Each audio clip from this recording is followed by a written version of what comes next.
ఇది ఇది ఎలా చాలా విలువైన ముచ్చట, చాలా గొప్ప వార్త ఇది. ఈ రాష్ట్రంలో ప్రజలందరూ గర్వంగా ఫీల్ కావాలని వార్త అనమాట. చెప్తా చూడండి నా ముచ్చట. చెట్టుకు కట్టేసిరట, వివస్త్రను చేసిరట, మహిళపై పలువురు లైంగిక దాడి చేశాడ. 7 పాయలకు వెళ్లే దారిలో ఘాతుకానికి పాల్పడ్డ దుండగులట. జిల్లా ఆసుపత్రిలో చికిత్స పొందుతున్న బాధిత మహిళ. Rising Telangana, rising Telangana vision 2047, artificial intelligence, future city కడతాం, ఏఐ సిటీ కడతాం, డెవలప్ అవుతుంది తెలంగాణ. ఇంత ఇంత గొప్పగా డెవలప్ అవుతుంది. ఒక ఆడబిడ్డను చెట్టు కట్టేసి వివస్త్రం చేసి మానభంగం చేసి అస్సలు ఏ మాత్రం టెన్షన్ లేదు. చిన్న ఒకే ఒక్క ఇన్సిడెంట్ ఈ రాష్ట్రంలో నేను చూసిన. దిశను షాద్నగర్లో ఏదైతే రేప్ ఇన్సిడెంట్ జరిగిందో దిశ కేసులో కుక్కల్ని వాళ్ళని కాల్చి పడేసి చంపేసిండు కేసీఆర్. కుక్కలు లెక్క వీధి కుక్కల కంటే ఘోరంగా చంపేసిండు. 70 సంవత్సరాల ముసలాయన. హే నేను యువకుణ్ణి, ఐఎమ్ వెరీ యంగ్. అస్సలు రక్తం మరిగిపోతే రేవంత్ రెడ్డికి మహిళల పైన అంతులేని ప్రేమ. రేవంత్ అన్నా అన్న వచ్చేస్తాడు ఏమంటే మన కోసం వచ్చేసి మనల్ని కాపాడుతాడు. హోంశాఖ అసలు ప్రపంచంలోనే నెంబర్ 1 ర్యాంక్ వస్తుంది హోంశాఖకి. దేశంలో కాదు, ప్రపంచంలోనే ఒకటి అని డెవలప్ అవుతుంది హోంశాఖ. పోలీసులు బ్రహ్మాండంగా పనిచేస్తారు. ఇప్పుడు ఏం చేసింది తెలుసా? బాధితురాలి ఫిర్యాదు మేరకు కొల్బారం పోలీసులు కేసు నమోదు చేసుకొని దర్యాప్తు చేస్తారు. పట్టుకోలే సంబరాలని. ఒకవేళ వాళ్ళు దొరికిరు అనుకోరి, సపోజ్ ఇప్పుడు మానభంగం చేసిరు, చెట్టు గడ్డేసిరు, సంపలే కదా. ఇప్పుడు వాళ్ళు ఏం చేస్తారంటే పోలీసులకు దొరుకుతారు. సరే దొరకరా పక్కన పెట్టు. దొరికిరు అనుకోరు, సపోజ్ దొరికిరు అనుకోరి, మంచిగా మన ఊర్లలో ఆంబోతులను సాత్తారు తెలుసా మీకు? ఆంబోతులను, దున్నపోతులను, ఎలుగోట్లను సాత్తా ఉంటారు అడగా. ఆ ఎలుగోట్లను ఎటు సాత్తారో, ఆ దున్నపోతులు ఎటు సాత్తారో అటు సాత్తారు వీళ్ళందరూ మండబెట్టి. ఇప్పటికీ రాష్ట్రంలో ఎంతమంది మానభంగం చేసిరో వాళ్ళందరికీ ఒక బడి ఏర్పాటు చేయాలి. ఎట్లా మానభంగం చేయాలి, ఎట్లా ఒక ఆడబిడ్డ జీవితాన్ని నాశనం చేయాలి, ఎట్లా మానభంగం చేసినాక మర్డర్ చేయాలి. ఇప్పుడు హిమాయత్ సాగర్ 10 రోజులు అవుతుంది, మళ్ళీ ఎమ్మటే రేపు ఇంకోటి వస్తుంది. ఎందుకంటే అసలు ఒక ఆడబిడ్డ పైన మానభంగం జరిగితే పేపర్లకు వెంట్రుక ఊడినంత ఖరీదవుతుంది. ఇట్లా ఒక వెంట్రుక ఊడిపోయినంత ఖరీదవుతుంది. అది చస్తే ఇది ఇందిరమ్మ రాజ్యం, మహాలక్ష్ముల రాజ్యం. ఇది మహిళలకు కోటీశ్వరులను చేస్తున్నాం. ఇట్లా అయితే కోటీశ్వరులు అవుతారు కదా. మరి తప్ప చేస్తే మీకే వరకు ఇంత మంచి మీరు చేస్తారా? రోజుకొక మహిళను రోజుకొక దగ్గర మానభంగం చేస్తుంటే, ఇంత గొప్పగా కోటీశ్వరులు అవుతుంటే, ఇక మరి మహిళలందరూ మాకే ఓటేస్తారు, బరాబరే వేస్తారు. రేవంత్ అన్నకు రాఖీలు కడతారు. మానభంగం చేసిన వాళ్ళందరూ కడతారు, బరాబర్ కట్టాలి. ఎందుకంటే కోటీశ్వరులు అవుతారు మానభంగం చేయించుకున్న వాళ్ళందరూ. ఆడబిడ్డలు రోజుకొకరి పైన మానభంగం జరుగుతుంది ఈ రాష్ట్రంలో. రేవంత్ రెడ్డి అన్న కదా, అందరికి పెద్ద అన్న కదా, అందుకే అందరూ రాఖీలు కట్టుకోవాలి. పోయి సచిన శవాల నుంచి లేచి వచ్చి వాళ్ళందరూ రాఖీలు కట్టాలి. రేవంత్ అన్న, నీ ఇందిరమ్మ రాజ్యంలో, నీ మహిళా ప్రభుత్వంలో, నీ ఇందిరమ్మ రాజ్యంలో మా పైన మానభంగం జరిగి బాగా చంపిరన్న మమ్మల్ని, ఓ 10 మంది కలిసి మమ్మల్ని రేపు చేశారన్న, నువ్వు అంత గొప్పని అన్నా అని రాఖీలు కడతారు కదా. కడతారు. రేవంత్ అన్న సిగ్గి లజ్జ ఏమన్నా తగలబడ్డా? అది మీకు ఇజ్జతుందా ఏమన్నా? ప్రతిరోజు వార్తలు అవుతున్నా, ప్రతిరోజు మానభంగాల వార్త, ప్రతిసారి నా గుండె తగిలిపోతాను. ఎంత నీచాతి ఎంత దుర్మార్గం. అరే ఒక్క రేప్ కేసు జరిగితే దేశం మొత్తం చూసిందా? ఒక్క రేప్ కేసు, కలకత్తా మెడికో కేసులో ఒక్క రేప్ కేసు దేశం మొత్తం కదిలిపోయింది. గిన్ని రేపులు జరుగుతున్నాయి రోజు. పట్టింపే లేదు, సస్తదావని. జనం అంతకేతాయి, ప్రభుత్వం అంతకేతాయని. ఒక్కొక్కరి కుక్కల్ని వాళ్ళని కాల్చి పడాలి కదా.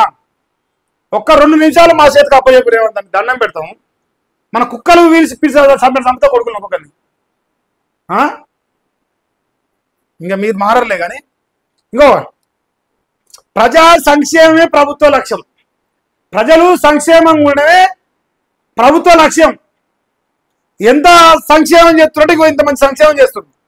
ఏం పొంగలేడు సీనన్న, సీనన్న పెద్ద గుండె, చిన్న సన్న పెద్ద గుండె కాదు, అందరికి గింతే ఉంటే ఆయన ఇంత ఉంటుంది గుండె, అంత పెద్ద గుండె ఆయనది. అందుకే ప్రజా సంక్షేమమే ప్రభుత్వ లక్ష్యం. కాంగ్రెస్ ప్రభుత్వ లక్ష్యం ఏంటంటే ప్రజలు సంక్షేమంగా ఉన్నారు. అసలు రైతు బంధు వస్తుంది, రుణమాఫీ వస్తుంది, పెన్షన్లు వస్తున్నాయి, కరెంట్ వస్తున్నాయి, నీళ్ళు వస్తున్నాయి. అసలు పథకాలు మేము ఇచ్చి ఇచ్చి ప్రజలు మర్చిపోతే ఎన్ని పథకాలు ఇస్తున్నాం, అన్ని ఇస్తున్నాం, అన్ని పథకాలు ఇస్తున్నాం, అంత డెవలప్ చేస్తున్నాం, అంత రాష్ట్రం రైజ్ అవుతుంది. ఆ రైజ్ అయితే మనకు అర్థమైతలేదు అసలు ఇంత డెవలప్ చేస్తుండ రేవంత్ రెడ్డి. నేను నిన్న నుంచి అనుకుంటున్నా, నిద్ర పడతలేదు రాత్రి ఈ డెవలప్మెంట్ చూసి. బుద్ధి జ్ఞానం లేకపోయే కొంచెం అన్నా. రాష్ట్రాన్ని అన్ని రకాలుగా ముందరికి తీసుకెళ్తున్నాం. మానభంగం చేయించి, మర్డర్లు చేయించి, కేసులు పెట్టించి, కొట్టించి, నిరుద్యోగుల్ని హరికోసలు పెట్టించి, ఉద్యోగులకు జీతాలు ఇవ్వకుండా, అడిగినోని పైన జర్నలిస్టుల పైన కేసులు పెట్టుకుంటా అసలు మామూలు ముందరు తీసుకెళ్తలేరు. ఫుల్ ముందరు తీసుకెళ్తున్నారు రాష్ట్రాన్ని. డెవలప్ అసలు కళ్ళు మూస్తే డెవలప్మెంటే, కళ్ళు తెరిస్తే డెవలప్మెంటే రాష్ట్రం. అందుకే వైన్ షాపులు టెండర్లు వేస్తురు, వద్దంటే తాగుతురు, వద్దంటే రియల్ ఎస్టేట్లో పెట్టుబడులు పెడుతురు, వద్దంటే మానభంగాలు చేయించుకుంటారు. వాళ్ళే డెవలప్ అవుతుంది రాష్ట్రం. మమ్మల్ని మానభంగం చేయండి, మమ్మల్ని మానభంగం చేయండి చేయించుకుంటున్నారు మహిళలు. ఎట్లా నాశనం అయిపోతారు? మీ నాశనం కాల మీరు ముందర పడతారు, పురుగులు పడిపోతారు. మీ సర్కారు కానీ మీరు కానీ ఉంటారు ఇంత ఘోరంగా. 46 కోట్ల స్థలం సేఫ్. ఆహా, కోట్లు అంటే కథ ఏమంటే సేఫ్. కోటీశ్వర్లని చెప్తాను తెలంగాణలో, కోటీశ్వర్లని చేసే ప్రోగ్రాం అంటది.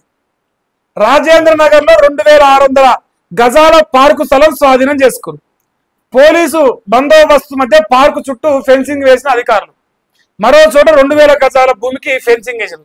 తొలగించిన హైడ్రామా అంటే హైడ్రా ఎందుకు వస్తుంది తెలుసా? రేపో మాపో ఆ జూబిల్స్ ఎన్నికలు ఉన్నాయి. ఆ ఎన్నికల్లో హైడ్రా గొప్పగా రాయాలి. అంటే లంగా పనులు చేసిన మాత్రం కూర్చుతున్నాం. నిన్న జూబిల్స్ లా, నిన్న బంజారాహిల్స్ లో, ఈ రోజు ఈడ రాజేంద్ర నగర్. అంటే ఏడికి పోయినా బలిసిరోని భూమే ముట్టుకుంటాం, ఆక్రమించిన భూమే ముట్టుకుంటాం. పేదోళ్ళ జోలికి పోతలేము. అందుకే మాకే ఓటేరి, మాకే అంత గొప్పగా పరిపాలిస్తున్నాం మేము. సో అందువల్ల మరి మాకు ఓటేయాలని విజ్ఞప్తి చేస్తున్నాడు రేవంత్ అన్న. అదట ఇంకేంది, 6 రాష్ట్రాలతో చర్చించాకే ఏపీ బనకచెర్ల ప్రాజెక్టు PFR నివేదికను పరిశీలిస్తున్నాం. సీఎం రేవంత్ కు కేంద్ర జలవనరుల శాఖ మంత్రి లేఖ రాసింది. ఓహో, ఆహా, గోదావరి బేసిన్ లో ఉన్న అన్ని రాష్ట్రాలతోని మాట్లాడినాకనే అన్ని అంటే అందులో ఎక్కడ ప్రాజెక్టు పై తెలంగాణ, మహారాష్ట్ర, కర్ణాటక, ఒడిశా, మధ్యప్రదేశ్, ఛత్తీస్గఢ్ రాష్ట్రాలతో చర్చించినాకనే మహారాష్ట్రలో బీజేపీ ఉన్నది, ఇటు పోతే ఆ ఒడిశాలో బీజేపీ ఉన్నది, మధ్యప్రదేశ్, ఛత్తీస్గఢ్ బీజేపీ ఉంది. అంటే అన్ని రాష్ట్రాలతో మాట్లాడినాం, బనకచెర్లకు జై కొట్టినాం అని చెప్తున్నా. మరి సిఆర్ పాటిల్ అట కేంద్ర మంత్రి అట. అంటే తెలంగాణ రాష్ట్రంలో బనకచెర్ల అనే ప్రాజెక్టు చంద్రబాబు నాయుడు కట్టకుండా ఆపేమో ఓడలేడిగా. రేవంత్ రెడ్డికి తెలిసే జరిగింది. నువ్వు చెప్తేగానే నీతో మాట్లాడినావు, నువ్వు ఢిల్లీకి వచ్చినావు, చర్చకు ఫస్ట్ రానన్నావు, తర్వాత నువ్వే సిగ్గుదప్పి వచ్చినాక మేము చర్చ పెట్టినాం, బనకచెర్ల మొదటి ఎజెండా చెప్పినాక నువ్వు సిగ్గు లేకుండా సంతకం పెట్టినావు. ఇవాళ కథ ఎట్ట పలుకుతున్నావు, ఇవాళ కథలు ఎందుకు చెప్తున్నావు? నువ్వు తెలంగాణ జనాలు సంకనాకిపోరి. నువ్వు నీతో మాట్లాడినాకనే, నీతో చర్చించినాకనే చంద్రబాబు నాయుడికి మేము ఓకే చెప్పినాం, ఓకే చెప్పేసినాం. ఇంకా మళ్ళీ ఇప్పుడు మాటలు లేవు, మాట్లాడుకోవాలి లేవు, ఫాలో కావడం ఇంకా అని చెప్పేసి వాళ్ళు చెప్తారు. మా రేవంత్ అంటే నేను నీళ్ళ కోసం పోరాటం చేస్తున్నా, బనకచెర్లను అడ్డుకొని తీరుతా, ఒక్క చుక్క నీళ్ళు కూడా వాటా వదులుకోను. స్టేట్మెంట్స్ ఫోటోలు దిగుతాడు.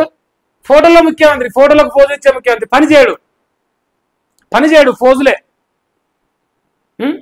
అది ఆయన గారు మరిగా బనకచెర్లకు అన్నయ్య ఒప్పుకొని వచ్చినట. అన్నయ్య ఒప్పుకొని వచ్చి మన దాంట్లో ఒప్పుకోలేని లంగా మాటలు మాట్లాడితే జనం నమ్మరుగా.